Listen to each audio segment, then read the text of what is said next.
I don't know how to describe it other than like a demon type of sound. But it's silhouetted, hulking, every bit of 5.5 feet wide, 13 to 14 foot tall, pitch black. The one thing that ran through my mind when I had this encounter was I don't have a big enough gun. Your host, two-time witness and field researcher for more than 40 years, William Jevning. Welcome to Creek Devil. Welcome to Campfire Talk, everyone. This is where we sit around the campfire, put our feet up, and have a cold drink and just let the conversation flow. With Chuck and Forrest today, Brian is joining us. Brian, would you like to tell everyone about your podcast? Sure. I co-host the Transatlantic History Ramblings podcast, which I know is quite a mouthful, but we discuss anything and everything in history, from the medieval times to current times to true crime to paranormal and Bigfoots to celebrities and directors and producers and writers and actors, and William's been on a couple times. Yeah, it's a fun show. Really enjoy you guys. And every time we talk the foots, the email box blows up anytime we talk foots, as I call it. He cracks me up, guys. Brian, tell him what you always say about me on these shows. I say, first off, I don't like bringing him on because he's got a better voice than me, because he is the ultimate smooth jazz DJ voice. That always kills me. And I could listen to William Jevning read the phone book. And you know that whole ASMR thing? I mean, that is William Jevning. He is Mr. Smooth Jazz. Forrest, you and I were talking about, I guess it was the whole, Bigfoot eating people subject. And you brought up a couple good points, things that happened in Kentucky. And I think one of those was fairly recent. If you want to maybe tell us, what we were chatting about. Tell the guys about that. Well, first off, I shouldn't take credit for thinking about this because, the issue with Kentucky, I have actually thought about it on several occasions, but after we had discussed that on the podcast, there was one of our viewers that, or listeners, that had suggested that somebody discuss the situation in Kentucky. Now, I believe, if I remember correctly, and I probably should have looked all this up, but the one first situation I'm going to, the most recent, I should say, happened. It was involving too many horses, and I think the other horse was a regular sized horse. A gentleman went out, went to bed, fed them, went to bed. They were absolutely fine. When he got up the next morning, their throats were ripped out, and all three of them were deceased. Well, of course, he called the sheriff's department, and he got a variety of people out there, including Parks and Wildlife and some other people that I don't think he ever knew who they were, but everybody involved was asking questions about what had transpired, and it was evident that it was not, they didn't have their throats slit by a knife, so a human hadn't done it, and he couldn't have imagined why anybody, he didn't have any enemies, why anybody would have just gone out there and done that to his animals. Well, come to find out, after they got to doing a little investigation and asking around, there had been two dogs that I guess not too far away from this location, just houses down in this little small community, that had been killed as well overnight in much the same manner as the horses had. So wait a minute. Now, I got stopped early on now this is on private property, right? Yes. So your animals are killed. Why in the world would Parks and Recreation come out to a situation like that? I mean, that's well, that's kind of I outside kind of of wondered their about that too. yeah, that's kind of outside of their area of responsibility.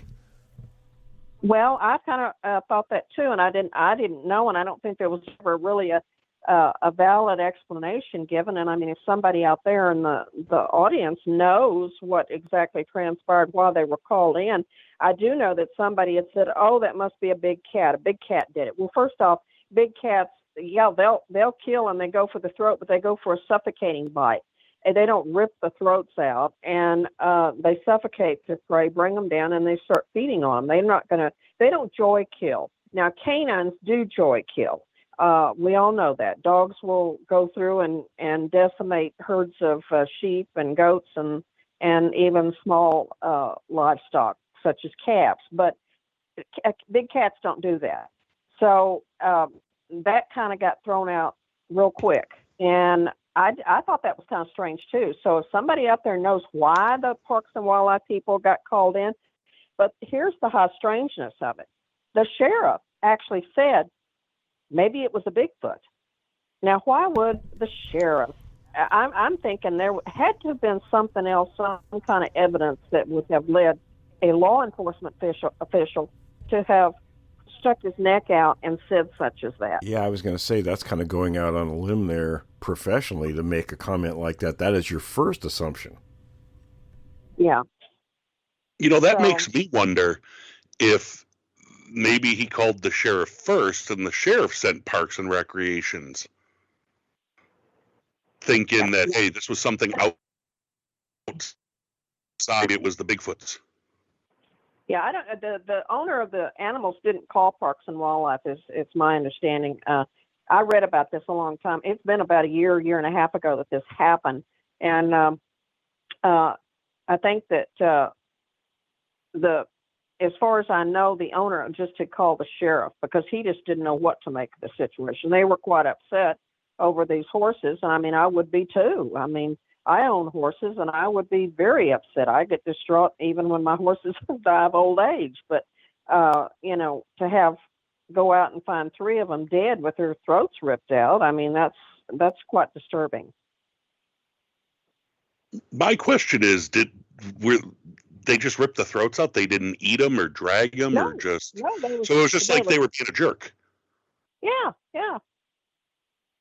Wow. That's why I said that, when the Parks and Wildlife said that, maybe it was a big cat or something like that. Well, then they go back to the thing. Well, wait a minute. Y'all are always saying that there's no such thing as cougars in Kentucky. So how could this have been a big cat?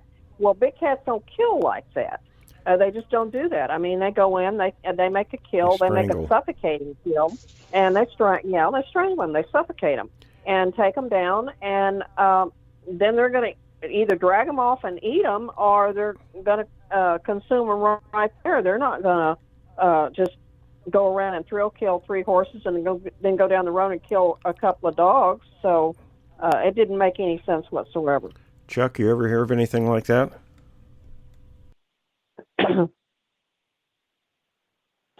Yeah, I remember when that happened. I think, like Forrest was saying, it was about a year ago when all this took place, and I know there was a lot of suspicion from people that they even thought it could have been a dog man that did all that. Yeah, that did come up too, and the viewers and comments that they had made the comment that maybe it was a dog man. And which ties into the other story in Kentucky that's been, I think it's probably been, Chuck, you know what I'm talking about. It's been, about 3 years ago? With the little boy? So. Yeah. Right. Yeah. And that was a horrible situation for the parents. The little boy came home from school. And I mean, I didn't mean to jump into that story too, but I guess we can tie all this in together. But the little boy came home from school. And he wasn't he was 13 years old, it was my understanding. But he was not he was a little on the small side for a 13-year-old. And that was the first thing that they had, the comment. I remember that law enforcement had said that the child was on the small side for a 13-year-old. But he came home from school, and where they ended up finding the little boy, when the parents came home, they couldn't find him. And they ended up calling out search and rescue, and they had a big search team out there looking for him. And this house had a fenced-in backyard, and then right behind it, I guess the way I understood it, and I've never seen pictures of the place, but the way they described it and I understood it, they had a large hill, and it was rather steep, kind of like a cliff-like hill right behind their property that came right up to their fence line. And where they found this child was up on this, the side of this cliff, and he'd been killed. I mean, horribly mangled and fed on. And the thing about it is, I mean, you know that you can look at bite marks and tell pretty much what possibly could have killed them. I mean, bears have distinctive teeth marks, and so do big cats, and so do wolves. Well, you know, again, we go back to the thing. Nobody, as somebody suggested it was a big cat, then that got discounted because they didn't find anything. And the other thing is, too, you know damn well that they had, if anything like that fed on that child, that saliva, they could have retrieved DNA. Not anything was ever said about what they had found or whether there had been testing done for DNA. And they even had law enforcement at one point in time, and this got hushed up real quick. Somebody said that it appeared that whatever it was came in the house and got him and drug him out. Now, that puts a whole new spin on the thing. So, you know, did it get in the backyard? Did it chase him in the house and catch him before he actually got got into the house and got the door closed? I don't know, because that whole little story got squashed real quick. And then again, somebody in law enforcement there that was never identified was saying maybe it was a Bigfoot, maybe it was a dog man. I mean, if I was the mother of that child, I'd want to know real quick what had killed my child. Yeah, it almost makes you wonder if somebody quieted that situation down, because a parent normally would raise a lot of hell. Well, I don't think there's any question as to that's probably exactly what happened. I mean, it seems like when these peculiar things happen, that they just, if they don't have a ready explanation immediately, then it all gets swept under the rug, or we get some, let's blame it on this or let's blame it on that, and nobody ever actually gets a definitive answer out of the whole subject. You know, when you look at like missing people cases, there seems to be kind of a commonality among all of those situations, not in terms of how they disappear or those details, but the responses and how they're handled afterwards. And the common one, and I understand this, you know, with law enforcement agencies, is they have limited resources, but usually it's the same thing over and over and over and over again. You know, limited resources, limited information, limited funding, so that, you know, the net result is there's nothing really done about missing people. Yeah. Well, you know, also, I'm sorry, go ahead. No, I was just going to concur with that, because I know we've had a couple of cases where people have come up missing, and then 3 or 4 years later they find pieces or parts of a body, and nothing is ever. I mean, and I can think of an incident where a young girl out in East Texas disappeared under very mysterious circumstances, where you have the typical situation where she was running and she was on the phone. It almost reminded me of Colin Finnerty. Was on the phone and she was calling and saying that somebody was chasing her, and you know, they recently all they found of her here just this year was or not in 23 but 2022 was her skull.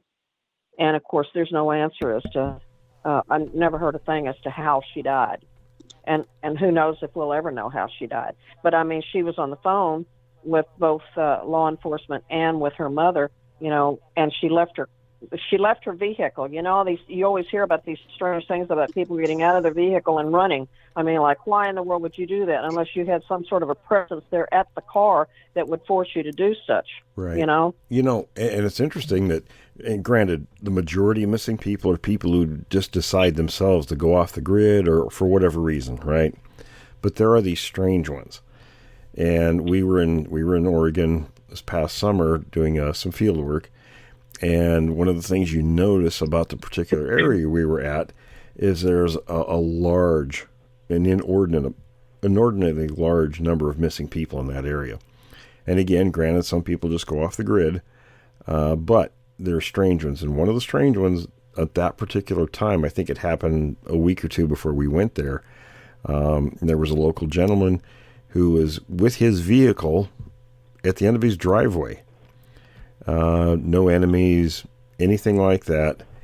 And he vanished with the vehicle sitting there. No explanation. And, what do you see about these things? Well, there's, posters put up around the community, to call law enforcement if they have any information. And that's as far as they ever go. Those things just kind of go away. Yeah, see, my thought with this kid. Oh, go ahead, Brian. Oh, yeah, maybe it's because I'm more of a city person, but if there's evidence that someone was in the house, someone or something was in the house, pursued him, maybe took him out, you'd think the police would investigate that as a crime scene, a homicide almost. And then the damage to the body could be as a result of, animals attacking after the body was disposed of. But, that would be my first go-to in law enforcement. If there's evidence someone or something was in the house, then the kid was found up on the cliff dead, I would think crime scene more than anything. Well, you would think that. See, he was actually found that evening. It wasn't like he was found 2 or 3 days later. He was actually found that evening. So whatever had gotten him, just in those few hours, had time to mangle him and maim him and then feed on him. And that right there is pretty damn scary. And I know people would ask the question, would a Sasquatch do that? Well, let me give you an example. When we were investigating the whole Yacolt, Washington thing back in 1989, there were incidents that happened in those areas that were very similar. I mean, the one creature that was seen had come back many, many times. And so did others of that group. But this one particular evening, they had the family had a 15-year-old daughter, and she had a friend come over to spend the evening. The rest of the family had gone into Vancouver to see a movie. So they were home alone, and they decided to go out and see the horse, because they had a horse. Now, these were, city people from Wisconsin, and they bought 13 acres and moved to this part of Washington State. And the 16-year-old boy, Nick, had the first encounter just, I want to say a couple, 2-3 weeks before this happened. But they went out to the barn, which wasn't that far from the house. They had a big light out there, one of these outdoor, like, corral lights. And they went into the shed to get some grain for the horse. Well, the horse wasn't anywhere to be seen, and they thought they heard it coming from the darkness. And what approached the light was not a horse, it was this creature. And the girls, of course, dropped the can, run like heck for the house, screaming. It followed them. And they end up tearing the screen door off its hinges, getting into the house in such a hurry. And the creature came right up to the house and was staring in the windows at the two girls. And they were grabbing pots and pans, making as much noise as they could, trying to scare it off. And it didn't scare it off. Eventually, it just, they said, kind of got a bored look on his face and left. But what that shows, and I know plenty of other examples that are very similar to that, where the creatures will either pursue people into the house or come right up to it. And Forrest, in your case, one actually came in the house. Oh, yeah. I don't think Brian knows about that one. No, and I was just going to say, people ask me, What's that, Brian? You broke up a little there. I know how to deal with a tweaking crackhead. I don't know how to deal with the Bigfoots coming in my house. Well, trust me, I wasn't real, I did not see it. So my assumption was that it was a Bigfoot because of the lingering smell and then what had happened to me. I got hit in the head with a can of beans, if you can imagine. And I literally, and I think when I first told you the story, Will, and Chuck heard the story too, I made the comment that when I came to, it wasn't when I woke up, it was like when I came to. And of course, a lot of, I'd had people ask me, well, why didn't you wake up? Wouldn't you have heard it, when it pushed the door in and everything? Because there was evidence later that I saw on my front door, because when I sat up and after I wiped my hand across my forehead, and I had just enough light coming through the window from the pole light outside that I could see something dark on my hand. And that's when I reached over and I didn't know, it didn't register on me that it was blood at first. And I had gotten a Kleenex or something and wiped my head. And then I reached over and turned the light on.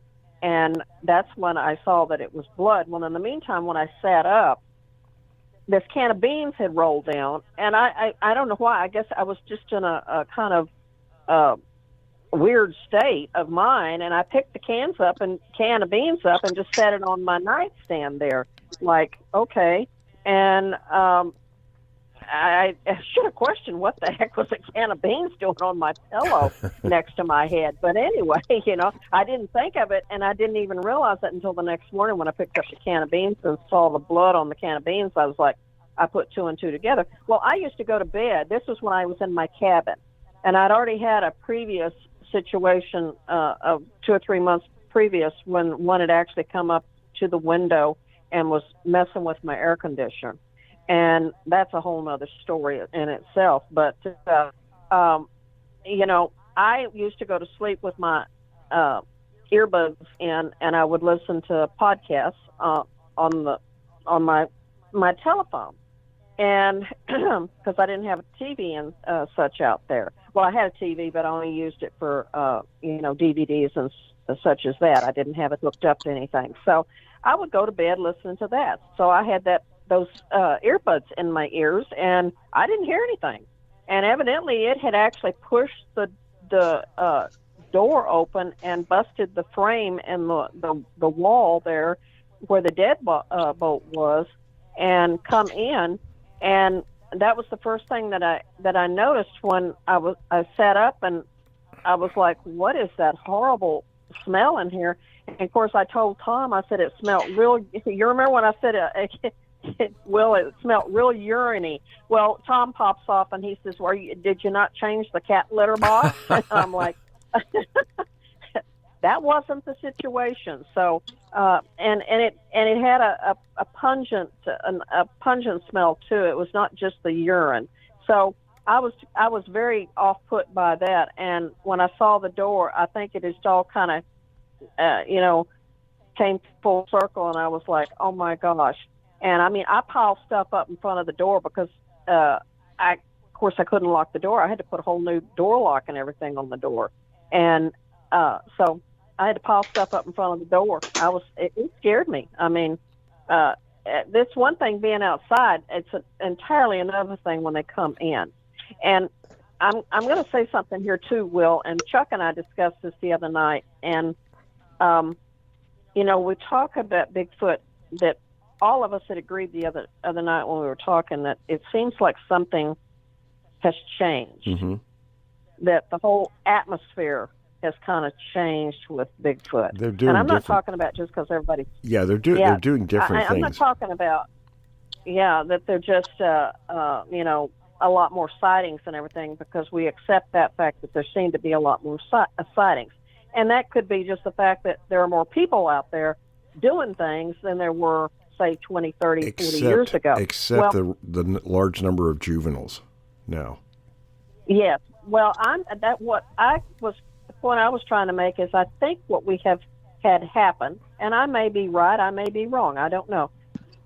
But we have now cycle through some of these older Bigfoot Mm-hmm. that were more apprehensive, more fearful of humans, say 30, 40. We don't know what their life cycle is, but I'm giving them credit for being at least 50, 60 years old, like most of your great apes go And that's to. probably accurate. Yeah. And so what you have happen is that you've got these older ones that have cycled out, and there may not be an alpha male out there that's of a like mind like those were. Stay away from humans. Let's avoid them. And now you've got these juveniles that are coming into power that are used to seeing humans. They're probably used to interacting more with humans, and they're probably responsible for a lot of the mischievous stuff that was going on throughout the years. They're not as afraid And as they used to be. They don't have the fear of us that the others did. Well, we've talked about that. Tom and I have discussed this many times where, up until, when you think about it, up until about the 1970s, we had very specific things that we did, and it's unfortunate that we would go out and shoot at just about any kind of animal out there, but it was a fact of life. It's what happened. But since we stopped doing that, a lot of wildlife is coming in much closer. All wildlife is coming in closer. In fact, they're having problems with cougars and coyotes and stuff like that with children and people. So it goes without saying that these things are going to do or follow suit. They're going to come in because there isn't the threat or the implicit threat by humans that there once was. And like you said, the older generations, they knew that threat. There was a boundary. They sort of maintained their behaviors according to that boundary. And now the boundary's gone, so that the newer generation isn't aware of that. So they're doing what they did maybe 150, 200 years ago. Yeah. I got to go back and ask Forrest a question. This is maybe because I grew up listening to Larry King interviews, but what kind of beans were they? I think they were pinto beans, but I don't remember. Maybe they were upset that you had the wrong kind of beans for us. Well, maybe that, and then plus the fact that I didn't leave the darn can opener out for them. See, She didn't have no cornbread. she had it coming to her. That's right. What See, it was. She had no cornbread. That's why. We all No know barbecue. Bigfoot's like baked beans because they're the musical fruit. No. now does that go back to the odor in the cabin? Exactly. All right, guys. I'm just saying. No. Just saying. The common denominator to all of this is, and I think we know this and we've seen it forever, is that you have these places where this kind of stuff happens. You look at Land Between the Lakes. You look at Brown Springs, Oklahoma-Texas border, where people get killed, and you hear about it and people know about it, but as far as what caused it, or as far as what actually happened, all that stuff gets shoved under the rug. It does. And I don't know why they won't come out with, well, this is what happened, this is where it happened, this is how it happened. I don't know why that never comes forward to help protect society of these kind of events. Chuck, I was looking for people, and because we were all kind of working on this, looking for family members of someone who went missing, especially under strange circumstances, that might postulate to us that, they think that it's possible that a Sasquatch did this. And it's been absolutely silent. I've run ads all up and down the West Coast. I've contacted and had very good interactions with people who run missing people organizations. They've talked around nothing. But I was also told through one of my sources that, when they know when those situations happen, they go in to those family members and make the situation so that they do not talk at all about it. And I have to wonder, because it's so, you would think if somebody out there, out of all the people that have disappeared, somebody might think, oh, yeah, it's possible Bigfoot did it. I mean, regardless of what their outlook is, they may think, yeah, it's possible. But no one has come forward at all. Well, I know in the tribal complex here in this area, I've been out there and talked to them for many, many times, and they used to show me pictures, old photographs of the schools, and that had kids on these pictures, and they would point to one of the kids. Well, this kid disappeared. Well, this kid disappeared, and supposedly, I mean, they had hundreds of accounts of women and children that disappeared, and you can't get them to talk about that stuff. When I wrote my book, Haunted Valley, now the name Yaakhold is a Native American word, and it means haunted valley. And around, I can't remember the exact year offhand, it was around 1900. One of the stories goes in that area that there was a group of children out picking berries and they all vanished. And the implication was it was one of these creatures or more that took all those kids.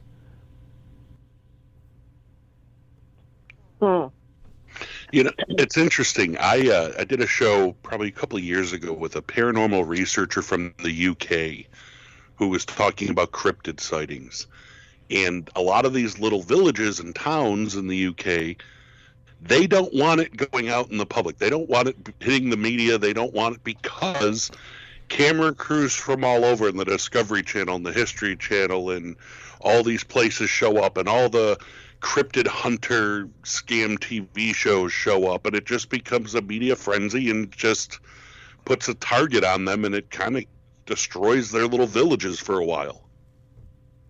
Yeah. Not that that's moral.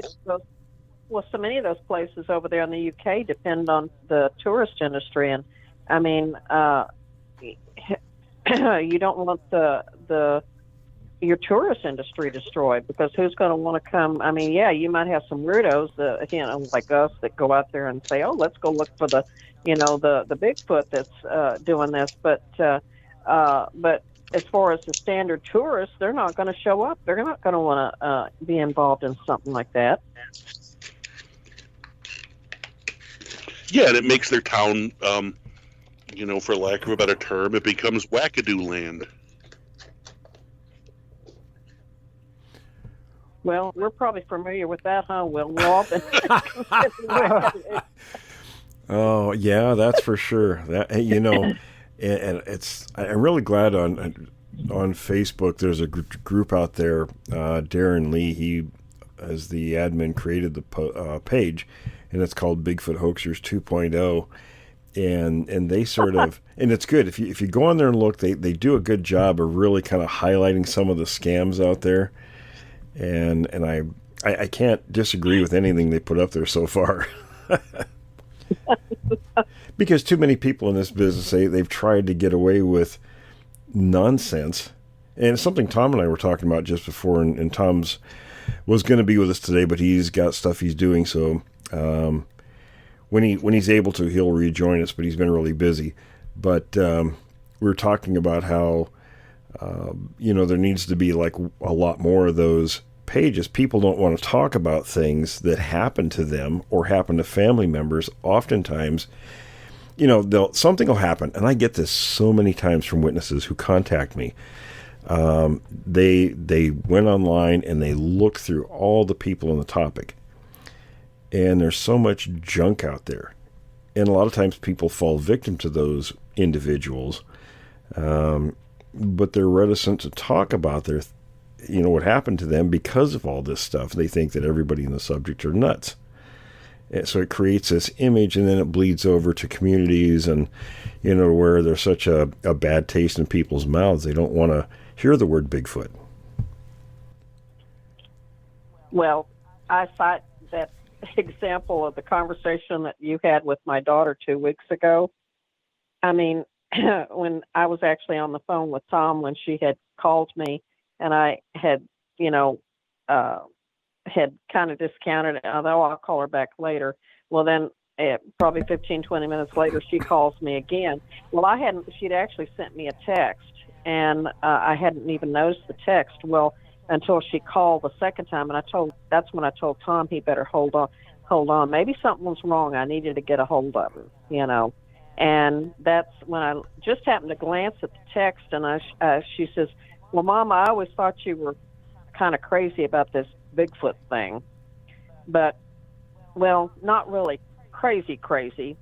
And then I see in the next question, she's sending me these pictures, and she says, "Is this Bigfoot in big bold print?" She had tracks in her yard. Yeah, and it was kind of like all of a sudden her whole attitude has changed. You know, they were all willing to just kind of laugh and giggle and think, "Oh, okay, well, this makes Mom happy. Okay, fine. Okay, Mom, you just go right ahead and do that." But then when all of a sudden she's got it right there in front of her face, it's entirely a different story. And what did you tell her, Chuck? She doesn't like me anymore because I told her, "Welcome to the club." Well, I was thinking, I wasn't going to say it, but I thought it. Yeah. You know, it's funny. When you have somebody like that, I had some friends years ago, and this was, again, at the alcohol location. Two of my good friends, Don and Carol were their names. And Carol, of course, she was very interested in Bigfoot. Is how they got involved with me doing this stuff. And Don was her other half, and he didn't believe in the subject at all. But he was, he was a good sport. He helped out, pitched in, did everything. But he didn't. And only once in a great while he'd say, "Well, I don't really believe in any of this," until I went out there one evening. And what had happened was that usually we wouldn't be on the Goldhammer property. We'd be out on the road or somewhere close by and just monitoring what's going on in the area. So they got out there a couple hours before I did one day. And when I got there, Don come over to me, and he's an architect, very professional guy. And he looked at me and he says, "Will," he says, "Carol and I were sitting in the car just talking. She reached in the back to grab us a couple of sandwiches out of the cooler, and while she was turned around, this thing come walking out across the road in front of our car." He says, "I didn't believe it, but there it was." He says, "I got involved in this because of Carol. I thought I would never see anything." He says, "But boy, was I wrong." I said, "Well, welcome to the club." Yeah, exactly. What else do you say, though, guys? I mean, it's like, welcome to the club. If you've seen one, well, Here you are.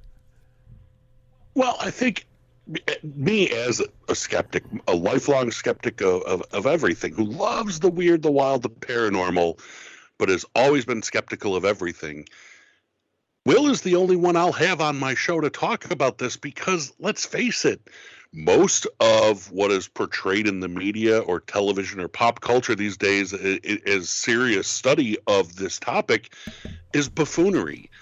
It's comical, and it's easy to mock and make fun of and ridicule. And there's very few people, in my opinion, and I'm not just saying this because I'm on the show, but as credible as Will. And he hates the buffoons as much as I do. Well, I had a friend that used to write for a publication called Skeptical Inquirer. Mike Dennett was his name, and I'm really sad that Mike's gone now because he had a really sharp mind.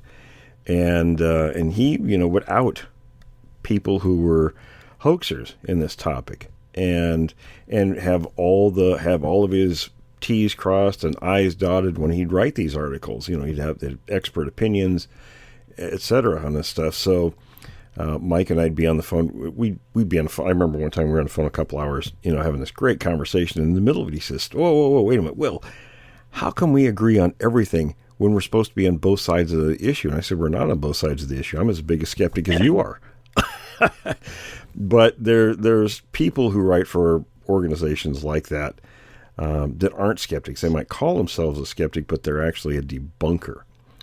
And so here's the thing between skeptics and debunkers.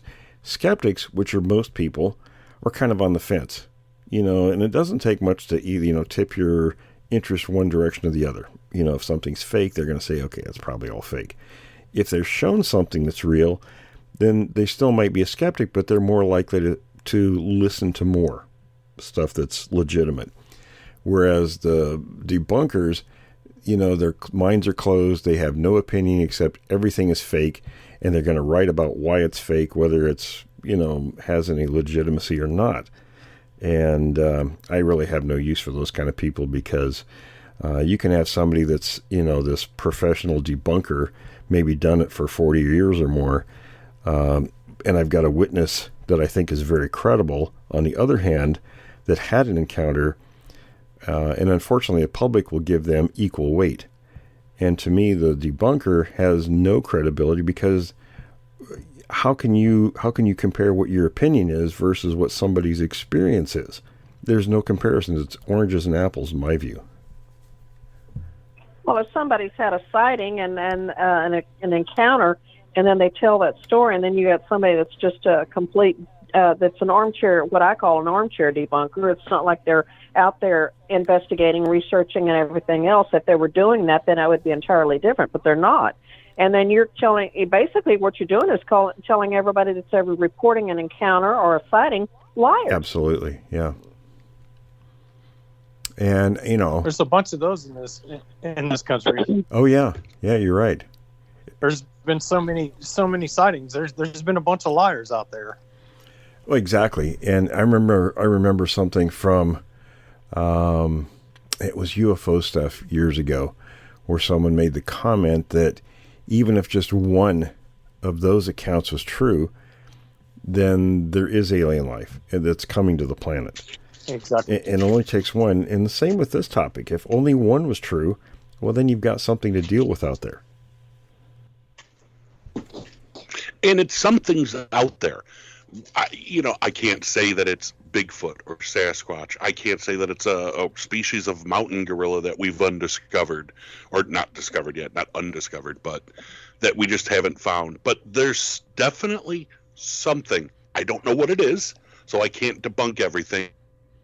But I sure as hell will call out the frauds and the fakes and point them out as frauds and fakes, because you can't do serious scientific study with these people getting in the way of it. So I understand the people who want to go after the scammers, but to just totally debunk a topic because of scammers is just, I don't know, it's like you said, that's just short-sighted. It's counterproductive. I mean, if there is something legitimate, then, follow the evidence. And unfortunately in the topic, you have people who call themselves researchers, and I have to laugh sometimes. There's so many people who self-label themselves as something in this to make themselves look important, more important than they probably are or should be. But they have their own what do you want to say? I guess their own outlook on the topic. So they have their own structured outlook, and if a situation is outside of that, then they will, maybe call the situation. I'll give you an example, like the creatures being aggressive towards people and possibly, killing and eating people. There are quite a few people in the subject who will, poo-poo that because, they think they're forest people or whatever label they want to put on the creatures, instead of looking at the preponderance of evidence that shows what they are and what they do. I mean, yes, there are exceptions, but there's always exceptions with any species of wildlife. Well, and we discussed before, and I've told you plenty of incidences where chimpanzees do this. And chimpanzees are notorious for attacking people, killing them, and eating them.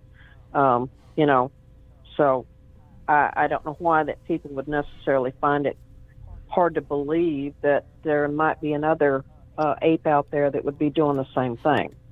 Now, I just, we had a prime example down here, what you're talking about, hoaxers and such, and that really, and I think I may have told y'all about this, about 15 years ago, they had an incident down around San Antonio. Actually, it was outside of San Antonio in one of the small towns out there, and people were calling in to 911 and saying that this thing was, it had actually stopped traffic on one of the major roads out there and was dragging a deer carcass across the road. And now you've got multiple people saying, okay, we're seeing this thing. You know, it's not a man in a ghillie suit. It's not a man in a monkey suit grabbing a deer carcass and dragging it off. Well, a little while later, you have somebody that calls in. They were actually camping out on somebody's. There's big ranches out there, okay? And you can have people, as well I know, camping on your property, and you don't even know they're there. And that's what these people were doing. Now, it was a homeless couple, and they had set themselves up a tent and were living out there on this property, but they did have a cell phone, and they called in to 911 reporting that this thing was, you know, lurking around their camp, and this all happened in the same night now, mind you. So what happens? You know, all these reports go in, and the 911 operator, you know, they get out there and they finally get some police out there, and they're wanting them to come out. And this couple were absolutely terrified. We're not going out there to get you pictures and this, that, and the other. You know, that always amazes me how law enforcement, like, would you please get us a picture and send it to us, you know, and would you go it's almost like they're asking somebody else to do the investigation for them. They don't want to get involved. Well, anyway, then who shows up about a month later? Well, our lovely guy named Dyer. And he proceeds to make a film and do all this other stuff, and he hoaxed all this stuff. Well, what it did was it turned everything else into a laughing situation. Well, you see, he was involved in the hoax in the first place. That's where you start getting these stories that, oh, he was hoaxing all this other stuff just to create a story. Well, he didn't even show up till like a month or so later. Right. And he just took advantage of the situation. But you have this happen all the time, that somebody will then come in later and then hoax something and hopes that they're going to make a name for themselves. Of course, I think, didn't he pull some kind of stuff? He made a lot of money. Made up this body and put it in a He made a ton of money. Showing it around. He made a lot of money, and he bought some expensive trucks and a trailer and all this stuff, and until he was finally outed at it being a hoax. Yeah. Well, not only did he do that in Texas, but he also went. He went to Georgia and did the same thing there. He was part. I think that was where he finally. Go ahead. I was going to say, Chuck, wasn't he part of that Georgia freezer hoax thing that Biscardi and some of those guys were involved in? Yeah, he was. Uh-huh. Yes. And that was where he finally got caught, and people started to be pretty upset about him. Yeah, he's done. Nobody will look at him anymore. Now there's other reasons people have for coming out and claiming hoaxes too. Go back to the 60s when, today he's known as the admitted hoaxer of footprints in Bluff Creek, Ray Wallace. Well, Ray Wallace was a contractor in those days in that area, and he wasn't out on the sites. He would hire these crews to go out and do road building or logging or whatever it was they were contracted for.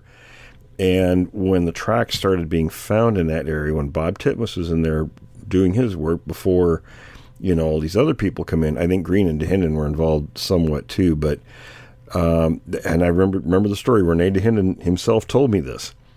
And he said Titmus and Wallace was very interested in this and very into it back in those days. There was no hoax claims or anything like that. He was really into this. Titmus and Wallace were doing a volumetric test on some scat. And it came out to equal that would have come from a 1,200-pound horse. So it was a very large animal. And I've seen scat in that area. It's not bear scat. Absolutely not. Just the sheer volume and size. To this day. But Rene come up and made, just a flippant comment. He was a young guy, and he was kind of ticked that Titmus had been put in charge of the Pacific Northwest expedition instead of him. But he was only 26 years old, so he was the youngest guy in the group. And I think, Tom Slick put Titmus in charge because he'd been there more, and he was an older guy, a little more level-headed. So Rene walked up and made the sarcastic remark that, that's horse crap. Wasn't exactly the word he used, but and he made a big joke about it. So nobody looked at scat anymore. And then it was after that once, guys like Dehinden and Green and Titmus and all those guys who were really the ones getting the attention for doing the work there, that Wallace decided he was going to be, he'd come out and say, well, I hoaxed everything. But when you look at all of his carved wooden feet, not one of them match any of the footprints that were found during that decade in that area. So it was more sour grapes, I think, on his part to come out and make that claim to try to take attention away from those people who were actually doing the work.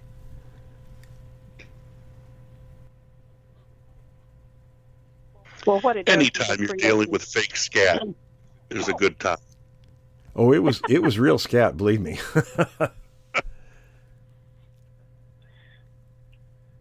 Go ahead, Forrest. I'm sorry. Oh, no, I was just going to say, when you have somebody like that comes out and does stuff like what Dyer did and what Wallace did, that you have what it does is it discounts everything else that was real, and people start looking at everything as being it was just all part of a great big hoax.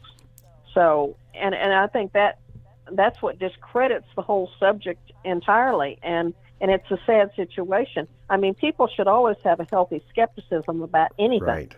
But a healthy skepticism and then being a hoaxer is an entirely different situation. It is. If you follow the evidence, it'll lead you to whatever logical conclusion you end up at.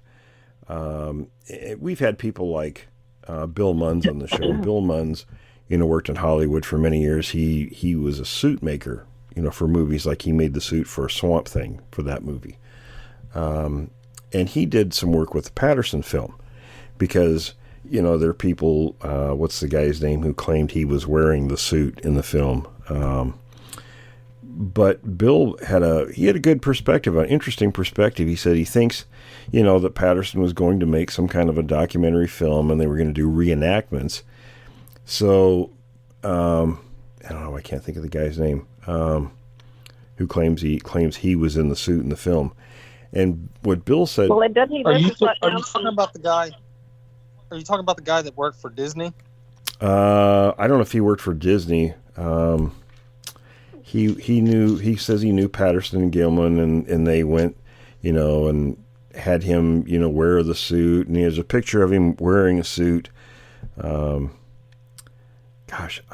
he's not even that tall. No, well, here's the thing that Bill said before. And he lives right down the road from Bob Gimlin. Right. Well, here's the deal. Bill thinks that, Patterson may have shot some footage with this guy in the suit, whatever suit they had, and then he went and actually got the real thing. So the guy wearing the suit would look at the film of the real creature and think that was himself because he never saw himself in a suit doing anything out there on camera. And I thought, that's a very interesting perspective, because if you had never seen your film footage and you saw that, you might think that was you when it really wasn't.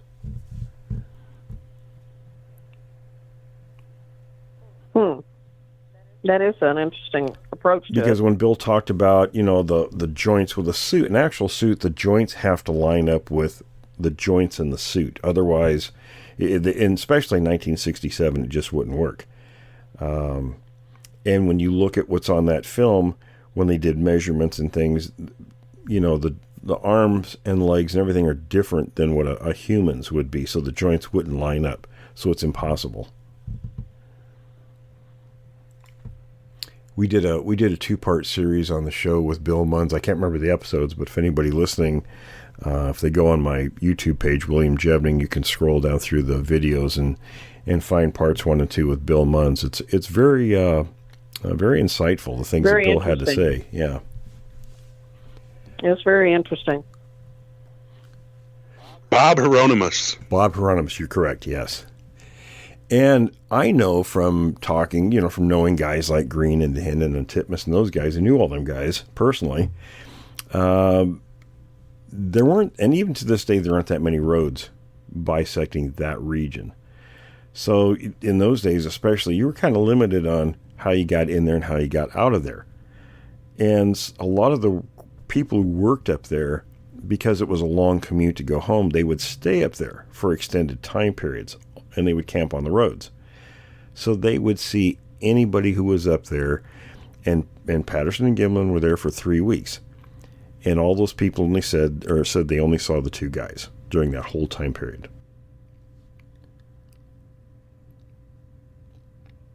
And Bob Hieronymus in a monkey suit.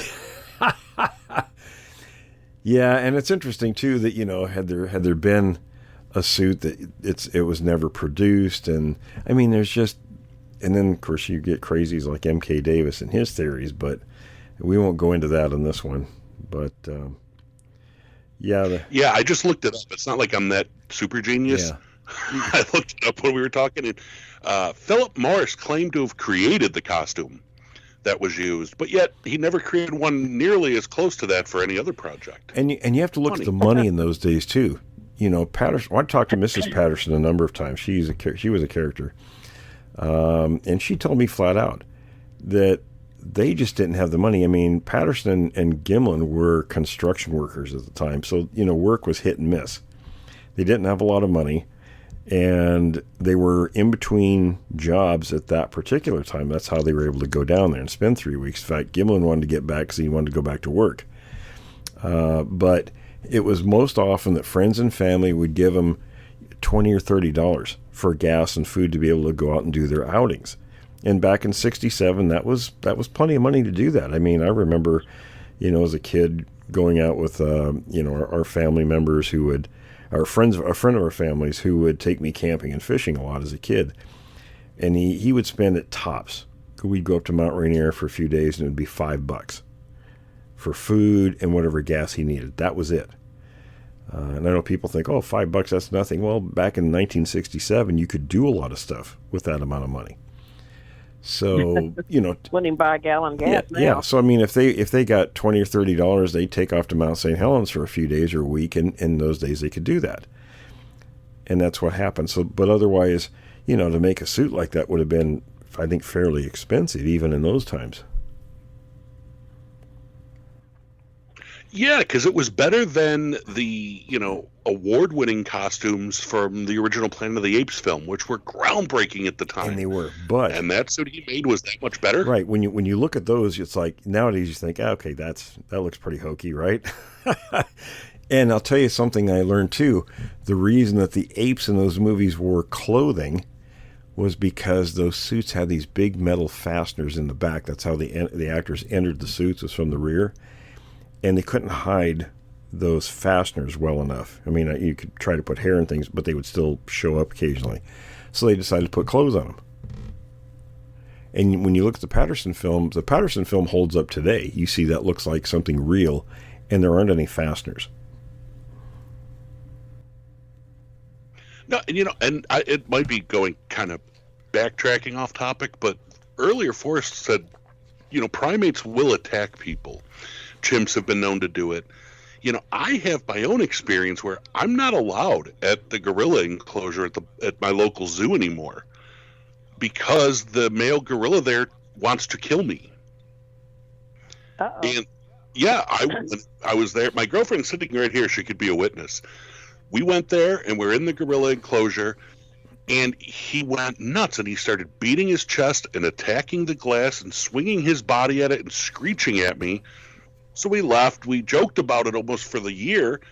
A year and a half, 2 years later, I went back, and as soon as I went in, he did the same thing. He recognized me and wanted to kill me.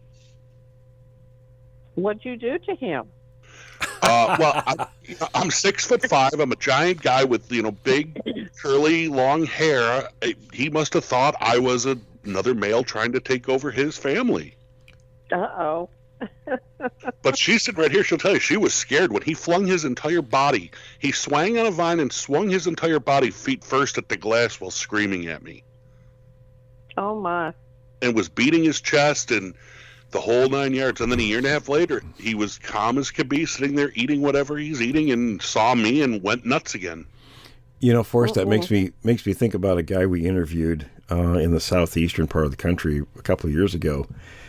Him and two buddies were going fishing, and on this small creek, and there was a ridgeline above them, and they heard all this noise, this screaming and stuff going on up there. And of course, they all stopped thinking, "What the heck is that?" And then this, whatever the source of that noise was, come running down the ridge towards them, screaming the whole way. And then this creature pops out and is within 20 feet of these three guys, just throwing an absolute tantrum, jumping around, screaming, and baring its teeth. In fact, they got such a good view if they could see it had missing teeth and things like that.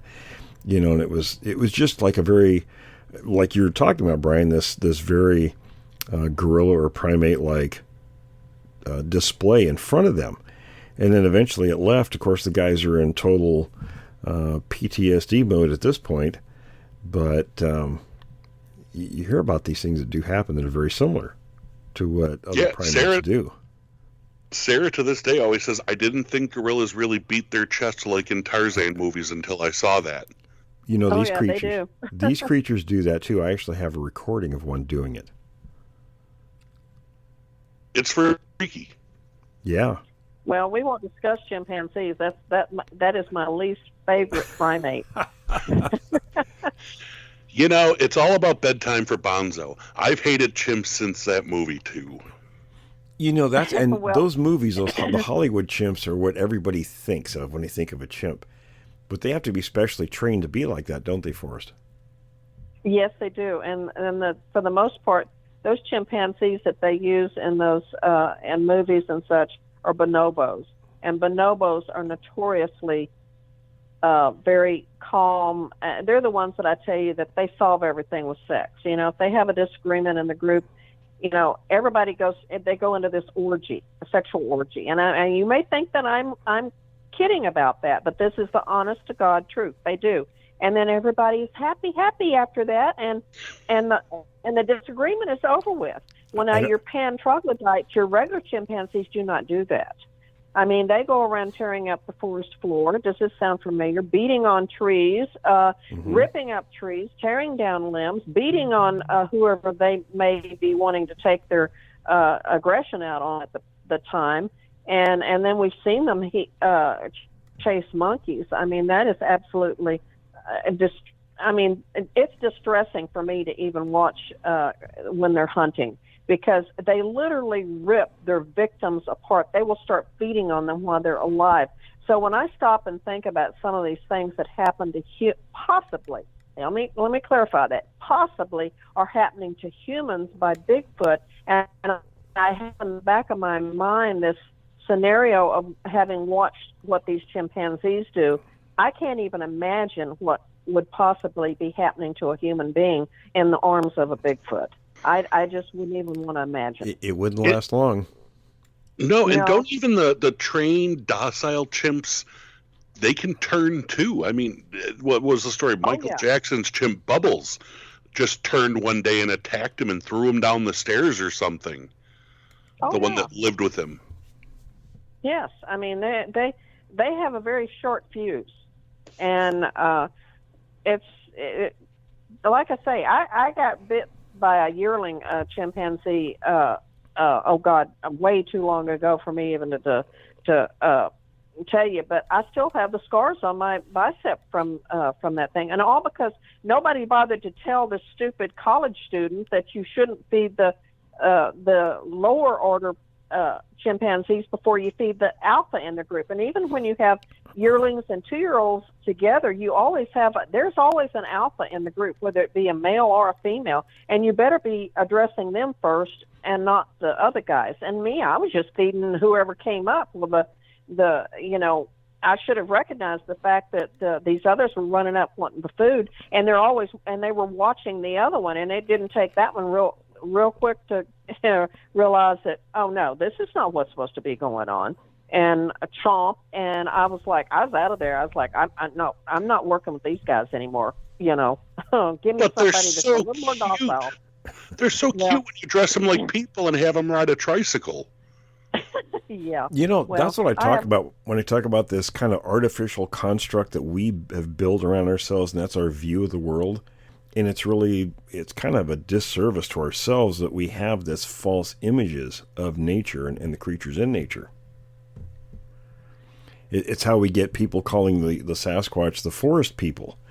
If they knew the reality, they probably would never set foot in the forest again. Well, Harry and the Hendersons was a great movie. I watched it. I thought it was cute and everything else, but I don't think that that's what Sasquatch is. No, it wasn't quite what Renee was either. His character was the Frenchman in the movie. and Green was the little museum curator. Oh, yeah. No, I think in reality, Bigfoot, Harry would have eaten John Lithgow's face. Probably. It would not have been a pretty picture. It definitely would have had a higher rating. It cracked me up, too, that he hits it with the car and knocks it out. And I'm thinking, okay, well, how would you get it in the car, number one? But I actually have interviewed didn't people. They load it on the top of the car? I think so, yeah. I knew a guy years ago, and we've talked about Buddy Fight. He was the former Hell's Angel / guitar player for Johnny Mathis. But a friend of his, and I knew who the guy was, owned a gas station / mechanic shop in that same area, that part of north of Yakult, a little place called Amboy. And he hit one of these things with his Jeep one night. It was foggy, and he hit the thing. It only knocked it down momentarily. It got up and ran off, but it totaled his Jeep. And we kind of chuckled about, what do you tell your insurance company for that situation? Well, he didn't. He towed it to his shop and rebuilt it himself, but apparently did quite a job on the Jeep, not so much with the Sasquatch. I have a question, if I might. If I may be so bold, because I'm not a regular researcher. I'd like to ask Forrest, as an anthropologist, have you seen any signs of cultural anthropology, like a system of living or a communal living of these creatures? Have you found any evidence that looks like a hierarchical society? Well, excuse me. I have to base what I would, my assumptions would be based on stories that people have told, because the two encounters that I've had, of course, my husband had an encounter in North Carolina, but I would have to base my feelings on the subject on what other people have told me. I don't see evidence of culture, like some people try to say that they're human. And oh my God, when I say that, then I know we'll get all sorts of comments, but and people can believe what they want to believe. I don't discount other people's beliefs. If they want to believe a certain way, that's fine, but I have the right to disagree with that. So I think that Bigfoot is a bipedal ape. That's what I think. And there's evidence through the history and fossilization that we did have bipedal apes in the past that didn't figure into human evolution. So I think we see enough through reports, people witnessing groups and stuff I've seen in my own field work, and I'm sure, Chuck, you have too, that indicates, there are some, they do have group structure, they have alphas and the sub individuals in the group, and then the juveniles are probably used as sentries, and we see lots of examples of that. So there is some group structure, and there are communications, but as far as specific language, I don't think they have that, because then you're talking about something that would be uniform from one region to the next, like it is in human populations, and it isn't. They all make similar living. Yeah, they all make similar noises, but it's group-specific things, like it would be among chimps. No, it's just like any primate. I mean, all monkey groups, they have sounds, and there's even universal sounds between all primates. That and I've said this before, like the calls that babies make, they make a fairly distinctive sound, even whether they're a gorilla, a chimpanzee, or a macaque, or whatever. All of them make this little, hoot hoot, and then a screech sound when they're calling for their mothers. And of course, it's going to vary the different sounds. Obviously, a gorilla's not going to make the same type of sound as a macaque would, because you've got the different size variations there. But there's a hierarchical structure within the groups. That, just like what you said with the alpha males and the betas, and I'm sure it's all primates have that. They all have a social structure. And but as far as culture, I mean, you're getting into an entirely different thing. So, and I don't even know if, like what we discussed with the fire pits, I don't even know if you really could refer to that as a cultural thing. Yeah, I don't think so.